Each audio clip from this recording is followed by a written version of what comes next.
আমার প্রাণপ্রিয় একাদশ শ্রেণীর ছাত্রছাত্রীবৃন্দ, দূর থেকে তোমাদেরকে জানাই আমার প্রাণঢালা অভিনন্দন। আশা করি সৃষ্টিকর্তার কৃপা তোমরা সকলে ভালো আছো এবং সুস্থ আছো, এবং তোমাদের সুস্থতা থাকাটাই আমরা করুণাময় সৃষ্টিকর্তার কাছে কামনা করি।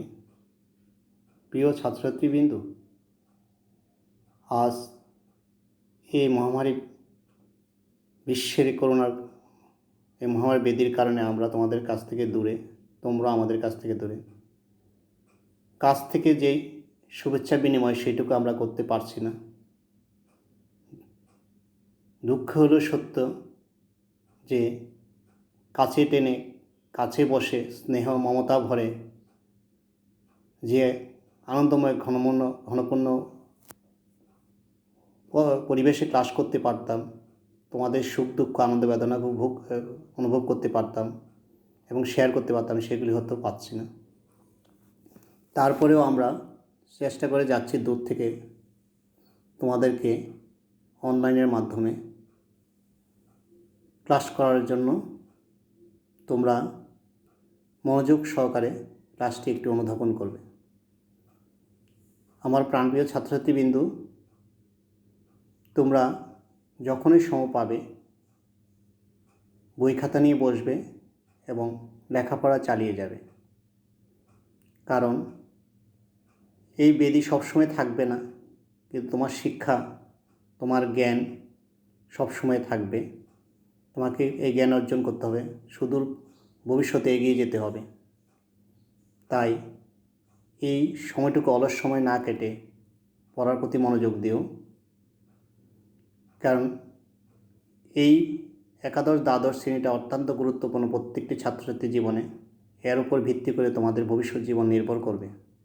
এই সময়টা যে হেলা করবে তার জীবন অনেক পিছনে ফেলে পড়ে থাকবে। তাই প্রাণপ্রিয় ছাত্রছাত্রীবৃন্দ, তোমাদেরকে আমরা চেষ্টা করব যতটুকু সম্ভব আমাদের অনলাইনের মাধ্যমে শিক্ষাদান করার জন্য। তাই আমরা প্রথমে আমি আবার বলি যে শিক্ষার মাঝে নৈতিক শিক্ষা হলো সবচেয়ে বড় জিনিস। তোমাকে নৈতিক শিক্ষায় শিক্ষিত মানুষ হতে হবে। তোমাকে বড়দের শ্রদ্ধা, শিক্ষকদের সম্মান, মা বাবাকে শ্রদ্ধা করা, এগুলি শিখতে হবে। পাঠ্যশিক্ষা বড় শিক্ষা নয়, জ্ঞান পরিধি বৃদ্ধি এবং মনস্তাত্ত্বিক, মানবিক এবং নৈতিক শিক্ষাটাই সবচেয়ে বড়। জীবনে বড় হতে গেলে এই গুণগুলি অবশ্যই তোমাকে অর্জন করতে হবে। তোমাদের মনে রাখতে হবে যে শৃঙ্খলা, নিয়মবর্তিতা, শ্রদ্ধাবোধ এগুলি মানুষের জীবনে সবচেয়ে বড় গুণ। একটি মানুষকে উপরে সিঁড়িতে ওঠানোর জন্য এগুলি খুবই গুরুত্বপূর্ণ। তাই আশা করি তোমরা এই শিক্ষাগুলি অবশ্যই গ্রহণ করবে এবং শিখতে চেষ্টা করবে। এগুলি তোমাদের ভবিষ্যৎ জীবনের পথে হয়ে হবে। যাক, আজ ক্লাস শুরুতে আমি আবার বলছি, তোমাদের পাঠ্য বইয়ের মোকারমে বইটি আবার কিনবে, প্রথম পত্র। এই বইয়ের মাধ্যমে আমরা অনেক সহজ কিছু জিনিস আছে, হয়তো তোমাদের বোঝার জন্য সহজ, এই জন্য বলছি বইটা। আসো, আমাদের গতানুগতিক আগের ক্লাসের মতো আমরা যে গত ক্লাসে আমরা হিসাব বিজ্ঞানের সমীকরণ সম্বন্ধে আলোচনা করেছিলাম, সেই সমীকরণটা আবার একটু আমরা বলি। হিসাবের মূল জিনিসটা যেটা সূত্র, সেটা হলো A = L + U/, অর্থাৎ সম্পদ = দায় মালিকানার সত্য। সম্পদ বলতে আমরা একে অ্যাসেটস বলি, অ্যাসেটগুলো সম্পদসমূহ, এল লাইবিলিটিস ও ওনার অফ ইকুইটি। এটাকে যদি আমরা বিস্তারিতভাবে আবার ভাঙাই, A = L + L, তারপরে এটা হলো C + R - E - D, অর্থাৎ দায় = মূলধন যোগ আয় বিয়োগ খরচ বিয়োগ উত্তোলন। এখানে এটাকে ভাঙাইছে L + E + R। যদি তোমাকে অনেকে বলে মালিকানা সত্যের পরিমাণ নির্ণয় করো, তখন তুমি এই সূত্রটা নিয়ে প্রয়োগ করবে। ওই সমান L + C + R - E - D। C বলতে আমরা বুঝি ক্যাপিটাল মূলধনটাকে বুঝি, আর বলতে রেভিনিউ বা আয় বুঝি, ই বলতে এক্সপেন্সেস বুঝি, ডিউড। গত ক্লাসে আমরা এগুলো আলোচনা করেছি। আচ্ছা, একটু জিনিস আমরা সমীকরণের পরে সাথে সাথে আমরা একটা জিনিস আলোচনা করি, হিসাব তথ্যের ব্যবহারকারী কারা। যে হিসাব যে আমরা ব্যবহার করি এটা কী ব্যবহার করি, তথ্যকারী কারা। একটা হলো আভ্যন্তরীণ ব্যবহারকারী, একটা বাহ্যিক ব্যবহারকারী। এটা অভ্যন্তরে, প্রতিষ্ঠানের অভ্যন্তরে ব্যবহার করে কারা, মালিক পক্ষ, ব্যবস্থাপক পক্ষ, আভ্যন্তরীণ নিরীক্ষক আর হিসাব সংরক্ষক বিভাগ। এই চারজন ব্যক্তি অভ্যন্তরীণ ব্যবহারকারী। কে কে? অবজেক্টিভের জন্য তোমাদের অনেক সময় লাগে অভ্যন্তরীণ হিসাব তথ্য ব্যবহারকারী কারা। মালিক পক্ষ, ব্যবস্থাপনা পক্ষ, আভ্যন্তরীণ নিরীক্ষক আর হলো হিসাব সংরক্ষণকারী বিভাগ। এরা চারটা পক্ষ কী করে অভ্যন্তরীণ হিসাব তথ্য ব্যবহার করে। আর বাহিরের ব্যবহারকারী কারা? সরকার, ঋণদানকারী, বিনিয়োগকারী, ভোক্তা, গবেষক, বণিক সমিতি, জনগণ, পাওনাদার। এগুলির বাহ্যিক ব্যবহারকারী হিসাব ব্যবহার করে। কী কী? সরকার, ঋণদানকারী প্রতিষ্ঠান, বিনিয়োগকারী, ভোক্তা, গবেষক, বণিক সমিতি, জনগণ ও পাওনাদার, এগুলো ব্যবহার করে। আচ্ছা, আমরা সমীকরণ যেহেতু আমরা বলছিলাম, সমীকরণটা আমরা একটু বলি যে সম্পদগুলো কী কী, আজকে আবার একটু আলোচনা করে যাই। সম্পদগুলি হলো নগদ, যেটা তোমাদের খুব দরকার লাগবে। নগদ তহবিল, ব্যাংক জমাবৃত্ত, দেনাধার বা প্রাপ্য হিসাব, সমাপনী মজুত পণ্য, অগ্রিম খরচাবলী, আসবাবপত্র, যন্ত্রপাতি, অফিস সরঞ্জাম, দালান কোঠা, আরও অনেক সম্পত্তি আছে, তবে মূল জিনিস এগুলি, মূল সম্পদগুলো। দায় তারপরে দায়সমূহ কোনগুলো? পাওনাদার বা পদেয়, বকেয়া খরচাবলী, ব্যাংক জমাতিরিক্ত, ঋণ বা ঋণপত্র। আর ই হলো মূলধন বা সাধারণ সঞ্চিতি। মূলধন আর সাধারণ সঞ্চিতি, মালিকানা সত্ত্বটা হলে মূলধন আর সাধারণ সঞ্চিতি মালিকানা। আয়সমূহ কি? আয়সমূহ হলো বিক্রয়, সকল প্রাপ্তি, শিক্ষানবিশ স্যালামি, উপভাড়া, বিনিয়োগের সুদ। ঠিক আছে।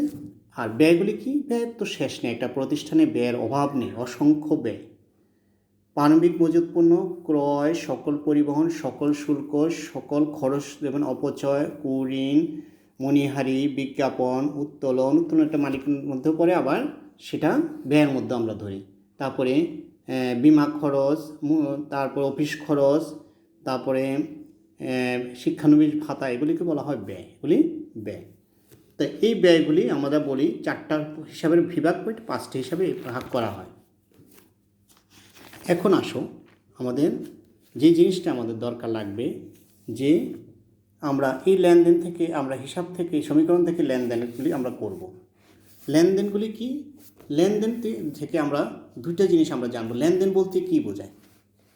লেনদেন বলতে বোঝায় মানব জীবনে যেসব ঘটনা ঘটে সেগুলি সকল ঘটনা আর্থিক ও অনার্থিক দুইটাভাবে ভাগ করা যায়। মানব জীবনে যে সকল ঘটনা ঘটে সেই সকল ঘটনাকে আর্থিক ও অনার্থিক দুইটি ভাগে ভাগ করা হয়। আর্থিক ঘটনা থেকে লেনদেন উৎপত্তি হয়। কোথায় থেকে? আর্থিক ঘটনা থেকে লেনদেন, অর্থের হতে হবে। লেনদেন শব্দের অবধানিক অর্থ হলো কি? আদান প্রদান। অর্থাৎ সুতরাং অর্থের মাপকাঠি বা পরিমাপযোগ্য কোনো পণ্য বা সেবার আদান প্রদানের মাধ্যমে আর্থিক যে পরিবর্তন ঘটে ব্যবসার, সেটা হলো লেনদেন। কি বললাম জিনিসটা? যে লেনদেনের আবিধানিক শব্দ হলো আদান প্রদান বা দান গ্রহণ। অর্থের মাপকাঠিতে পরিমাপযোগ্য কোনো সেবা বা অর্থ বা সেবার আদান প্রদানের মাধ্যমে যদি কোনো প্রতিষ্ঠানের আর্থিক অবস্থার পরিবর্তন ঘটে, সেটাকে বলে লেনদেন। লেনদেনের দুইটা পক্ষ থাকবে, একটা গ্রহীতা ডেবিট পক্ষ, একটা ক্রেডিট পক্ষ। দুইটা পক্ষ দিয়ে আমরা যে দুই তরফা বলি, আমরা লোকাফেসিটি যে আবিষ্কার করেছি, দুইটা পক্ষ হিসাব রাখতে হবে, একটা গ্রহীতা, একটা দাতা, ডেবিট ক্রেডিট। লেনদেনের প্রকারভেদটা কি? উদ্দেশ্যমূলক ভিত্তিতে আর দৃশ্যমান ভিত্তিতে, আর একটা হলো অদৃশ্যমান ভিত্তিতে। তিনটা প্রকার করা হয় লেনদেনের প্রকারভেদ। উদ্দেশ্যভিত্তিক লেনদেনগুলি কি কি? কারবারি লেনদেন, তারপরে অকারবারি লেনদেন, ব্যক্তিগত লেনদেন, তারপরে তিনটা ভাগ করছে। আবার বলো, কারবারি লেনদেন, অকারবারি লেনদেন, ব্যক্তিগত লেনদেন। দৃশ্যমান লেনদেন ভিত্তিকগুলি কি? দৃশ্যমান লেনদেন, অদৃশ্যমান লেনদেন। দৃশ্যভিত্তিক লেনদেনগুলি দৃশ্যমান লেনদেন, অদৃশ্য লেনদেন, যেটা দেখাও যায় আবার দেখাও যায় না। তারপরে অর্থ আদান প্রদান লেনদেন, নগদ লেনদেন, ধারে লেনদেন, অনগদ লেনদেন। এভাবে লেনদেনকে তিনটা বিভাগে ভাগ করা হয়েছে। একটা হলো উদ্দেশ্য ভিত্তিক, একটা দৃশ্যমান ভিত্তিক, আর একটা হলো আর্থিক আদান প্রদান ভিত্তিক। উদ্দেশ্য ভিত্তিকগুলি কি? কারবারি লেনদেন, অকারবারি লেনদেন, ব্যক্তিগত লেনদেন। আর দৃশ্যমান হতে পারে, অদৃশ্যমান লেনদেন হতে পারে। আরেকটা হলো নগদ অর্থের আদান প্রদান ভিত্তিক। কী? নগদ লেনদেন, ধারে লেনদেন, অনগদ লেনদেন, এগুলি হলো নগদ ভিত্তিক লেনদেন, অর্থ আদান প্রদান লেনদেন। এখন আসো, দৃশ্যমান অদৃশ্যমান কিছু লেনদেন আছে, সেগুলি আমরা পরবর্তী বলবো। লেনদেনে ব্যবহৃত দলিল আছে কতগুলো। লেনদেনের ব্যবহারকারী দলিল, লেনদেনের ব্যবহারকারী দলিলগুলি কি জানো? লেনদেন ব্যবহারকারী দলিল হলো চালান, তারপরে বিল ও cash memo, voucher, debit note, credit note, VAT চালান, প্রাপ্তি রসিদ। এগুলি হলো লেনদেনের ব্যবহারকারী বিভিন্ন প্রকার দলিল। কী? চালান, মনে রাখো, বিল ও ক্যাশ মেমো, তারপরে voucher, debit note, credit note, VAT চালান, প্রাপ্তি রসিদ, এগুলি বলা হয় লেনদেনের ব্যবহৃত দলিল। আমরা পরে দেখাবো চালান কীভাবে তৈরি করে, বিল ও ক্যাশ মেমো কীভাবে তৈরি করে, ভাউচার কীভাবে তৈরি করে, ডেবিট নোট কীভাবে, ক্রেডিট নোট কীভাবে, চালান কীভাবে, ভ্যাট চালান কীভাবে তৈরি করে। এগুলি আমরা অঙ্কের মধ্যে বিভিন্ন ঘরগুলি দেখাবো। তারপরে আসো, আমরা কিছু আজকে জিনিস শিখব যে লেনদেনেরগুলি কোন কোন জিনিসগুলি লেনদেন নয়। এমন কিছু ঘটনা আছে আমরা বলছি যেগুলি অর্থের মাধ্যমে পরিমাপ করা হয়, প্রতিষ্ঠানের আর্থিক অবস্থার পরিবর্তন ঘটে, যে লেনদেনের মাধ্যমে প্রতিষ্ঠানের আর্থিক অবস্থার পরিবর্তন ঘটে সেগুলিকে বলা হয় লেনদেন। ঘটনাগুলি ঘটে, ঘটনা থেকে লেনদেনের সৃষ্টি হয়। ঘটনা দুই রকম, একটা আর্থিক অবস্থার পরিবর্তনের ঘটে লেনদেন ঘটনা, আর একটা আর্থিক অবস্থার পরিবর্তন ঘটে না, এই ধরনের ঘটনা। যে ঘটনা আর্থিক অবস্থার পরিবর্তন ঘটে সেটা লেনদেন, আর যে ঘটনা আর্থিক অবস্থায় কোনো পরিবর্তন ঘটে না সেটা লেনদেন নয়। এখন আমাদের প্রশ্ন আসবে, লেনদেন নয় এমন ঘটনাগুলি কোনগুলিকে বলা হয় বলো তো? যেমন বলবে, আমরা শিখবে পরামর্শ প্রদান, নিয়োগ,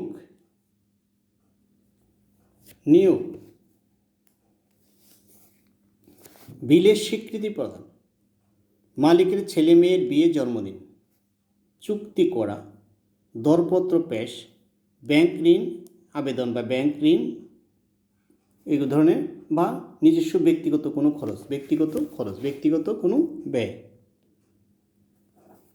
ব্যক্তিগত খরচ, এগুলিকে লেনদেন নয়।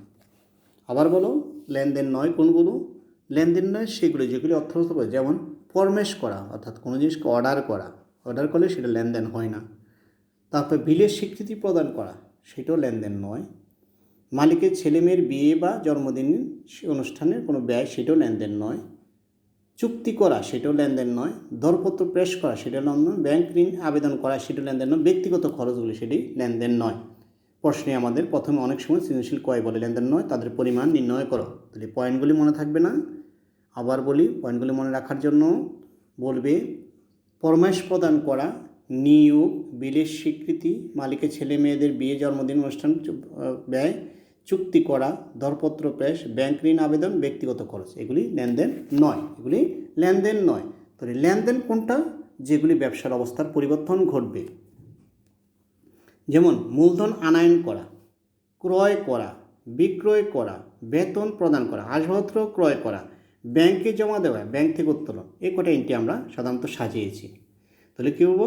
মূলধন আনয়ন করা, ক্রয় করা, বিক্রয় করা, বেতন প্রদান করা, আসবাবপত্র ক্রয় করা, ব্যাংকে জমা দেওয়া, ব্যাংক থেকে উত্তোলন করা, সেগুলি লেনদেন। কারণ এগুলি দ্বারা কী হয়? প্রতিষ্ঠানের আর্থিক অবস্থার পরিবর্তন ঘটে। এগুলি দ্বারা ব্যবসার আর্থিক অবস্থার পরিবর্তন ঘটে, সেগুলি লেনদেন।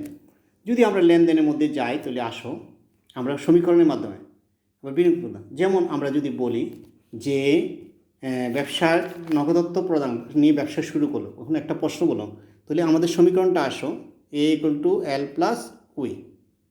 এখন বললো নগদ, বলছে কি প্রথম এন্ট্রিটা মূলধন নিয়ে ব্যবসা শুরু করলো। মূলধন নিয়ে ব্যবসা শুরু করলে মূলধন জিনিসটা কি?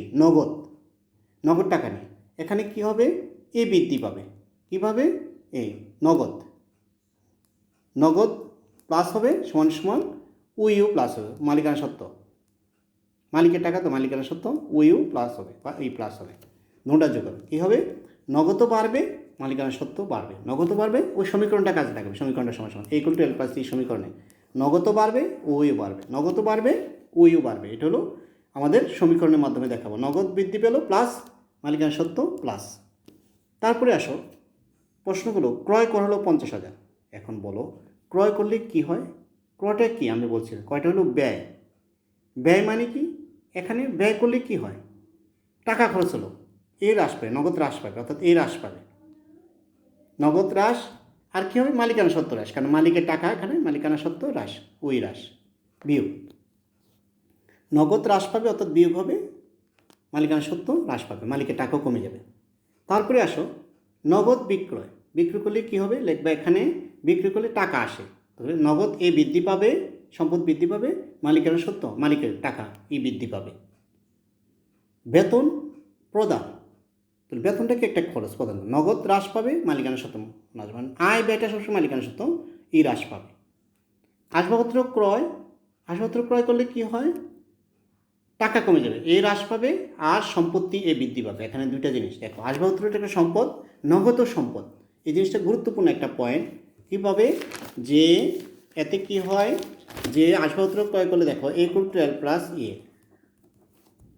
ই ও এ, তখন এখানে দুটোর নগদ, আর নগদ আসবাবপত্র, নগদ আসবাবপত্র, আসবাবপত্র ক্রয় করছি, জিনিসটা কি? আসবাবপত্র ক্রয়, তাহলে আসো আসবাবপত্র সম্পদ, তাহলে এ বৃদ্ধি, আবার এ হ্রাস পাবে, অর্থাৎ আসবাবপত্র বাবদ সম্পদ বৃদ্ধি পাবে, আর এদিকে নগদ হ্রাস পাবে, দুটা নগদ, এখানে জিরো হয়ে গেলে কোনো কাজ নেই।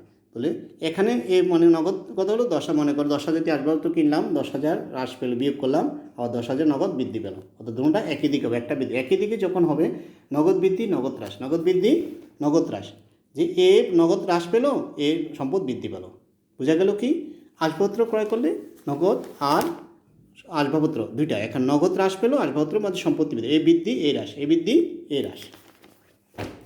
পরবর্তী পয়েন্টটা আসো, বললো ব্যাংকে জমা দিল। এখন আসো ব্যাংকে জমা, ব্যাংকটা একটা সম্পদ, আর জমাটা মানে নগদ টাকা, তাহলে ব্যাংকে জমা দিলে কি? এ বৃদ্ধি এ হ্রাস, এখানে দুটোটাই, অর্থাৎ ব্যাংক বাবদ এ বৃদ্ধি পেল, আর নগদ বাবদ এ হ্রাস পেল, এখানে এ বৃদ্ধি এ হ্রাস, এখানেও এ বৃদ্ধি এ হ্রাস, দুটোই সম্পদ। ব্যাংক থেকে উত্তোলন করা হলো, এখন ব্যাংক থেকে উত্তোলন করছো, ব্যাংক কী হলো? হ্রাস পেল, আর কি হলো? নগদ বৃদ্ধি পেল, নগদ বৃদ্ধি, উত্তোলন করলে টাকা আসে, এ বৃদ্ধি এ হ্রাস, এ বৃদ্ধি এ হ্রাস, এখন নগদত্ব আসছে, আর ব্যাংক হ্রাস পেয়েছে, নগদ যেহেতু আমরা হবে নগদ আনার ব্যাংক, তাহলে নগদ বৃদ্ধি পাবে, এ বৃদ্ধি পাবে, ব্যাংক এ হ্রাস পাবে। বিনিয়োগের সুদ প্রদান, এখন যদি আমরা বিনিয়োগের সুদ প্রদান করি, বিনিয়োগের সুদ প্রদান, বিনিয়োগের সুদ প্রাপ্তি হবে, বিনিয়োগের সুদ পাই, একটা আয়, বিনিয়োগ সুদ প্রাপ্তি, তাহলে কী হলো? পাইছো, নগদ এ বৃদ্ধি পাবে, আর বিনিয়োগ সুদ বাবদ আয়, আয় মানে ই বৃদ্ধি পাবে, এও বৃদ্ধি পাবে, ইউ বৃদ্ধি পাবে, এও বৃদ্ধি পাবে, ইউ বৃদ্ধি পাবে, অর্থাৎ বিনিয়োগ সুদ বাবদ আয় হলো এ বৃদ্ধি পাবে নগদ, আর এই যেহেতু এটা আয়, তাহলে ইউ বৃদ্ধি পাবে, এ বৃদ্ধি পাইছে যেহেতু, আয় মানে এই বৃদ্ধি পাবে, এও বৃদ্ধি পাবে, আয়ও বৃদ্ধি পাবে। এইভাবে আমরা সমীকরণের মাধ্যমে দেখাতে পারি যে যদি কোনো সম্পদ বৃদ্ধি পায়, মালিকানা সত্ত্ব বৃদ্ধি পায়, যেমন মূলধন আনয়ন করার পর আমরা দেখব এখানে নগদ এ ইকুয়াল টু এল প্লাস এর মূলধন এ মানে নগদত্ব বৃদ্ধি পেল, সাথে সাথে কি বৃদ্ধি পেল? মালিকানা সত্ত্ব ওই বৃদ্ধি পেল, টাকা আনাতে মূলধন বৃদ্ধি পেল। ক্রয় করার পরে কি হলো? ক্রয় করার পর নগদত্ব হ্রাস পেল, মালিকের ব্যয় হলো, সেটাও হ্রাস পেল, এই বৃদ্ধি এ হ্রাস ই হ্রাস। বিক্রি করলে নগদত্ব বৃদ্ধি পায়, এ বৃদ্ধি, মালিকানা সত্ত্বর আয় ই বৃদ্ধি। বেতন পরিশোধ, এ হ্রাস ই হ্রাস, কেন বেতন আর মালিকানা দুইজন, বেতনটা হলো খরচটা মালিকানা সত্ত্ব। আসবাবপত্র ক্রয়, তাহলে ক্রয় করলে কি? সম্পত্তি, দেখো ক্রয় করলে নগদ হ্রাস পেল, সম্পত্তি বৃদ্ধি পেল, এ বৃদ্ধি পেল, এখানে নগদ অর্থাৎ এ হ্রাস পেল, আসবাবপত্র বাবদ এ বৃদ্ধি পেল। ব্যাংকে জমা, এ হ্রাস এ বৃদ্ধি, কারণ ব্যাংকে জমা দিলে নগদ হ্রাস পেল, ব্যাংক বাবদ সম্পদ বৃদ্ধি পেল। ব্যাংক থেকে উত্তোলন, টাকা রিটার্নস, এ বৃদ্ধি, ব্যাংক এ হ্রাস। বিনিয়োগের সুদ প্রাপ্তি, তাহলে এ বৃদ্ধি পেল, ইউ বৃদ্ধি পাবে, যেহেতু আয় ইউ বৃদ্ধি পাবে, এই দুইটাই বৃদ্ধি পাবে। ঠিক আছে, তাহলে আমাদের এইভাবে আমরা সমীকরণের মাধ্যমে আমরা কী করতে পারবো? সমীকরণের মাধ্যমে আমরা দেখাতে পারবো, সমীকরণের মাধ্যমে আবার লেনদেনটা আমরা কী করতে পারবো? দেখাতে পারবো যে এও বৃদ্ধি ইউ বৃদ্ধি, এও বৃদ্ধি ইউ বৃদ্ধি পাবে। ঠিক আছে, এভাবে আমরা সমীকরণের মাধ্যমে যদি আমরা দেখাই যে নগদত্ব মূলধন নগদত্ব এখানে আমরা কী পাবো, মূলধন পাবো, নগদত্ব বৃদ্ধিটা আমরা দেখাতে পারবো যে সম্পদ। এভাবে সমীকরণগুলি আমরা আগামী ক্লাসে আরেকটু লেনদেনটা সম্বন্ধে আমরা একটু বিস্তারিত আলোচনা করব যে সম্পত্তি আয় ব্যয় কীভাবে বৃদ্ধি পায়। যেহেতু আমরা বলছি সম্পদ বৃদ্ধি পালে ইও বৃদ্ধি পায়, এ হ্রাস পাইলে ই হ্রাস পায় বা এল হ্রাস পায়। আবার যদি কখনো দুটোটা এ হয় তাহলে এ বৃদ্ধি এ হ্রাস। এখন আমাকে চিনতে হবে যে সম্পদ, দায়, আয়, ব্যয় মানে এইসব জিনিসগুলি আমাদের নামগুলি, এই জন্য আমি আজকের ক্লাসে আবার বললাম এই নামগুলি তুমি যদি জানতে পারো তাহলে বৃদ্ধি হ্রাসটা সম্বন্ধে তোমাদের সুবিধা হবে। ধন্যবাদ ছাত্রছাত্রীবৃন্দু। আগামী ক্লাসে আমরা লেনদেন সম্বন্ধে বিস্তারিত বোর্ডে দেখাই দেবো তোমাদেরকে ভালোভাবে একটা সমীকরণ অঙ্কনের মাধ্যমে। ধন্যবাদ, সকলে ভালো থাকো, সুস্থ থাকো।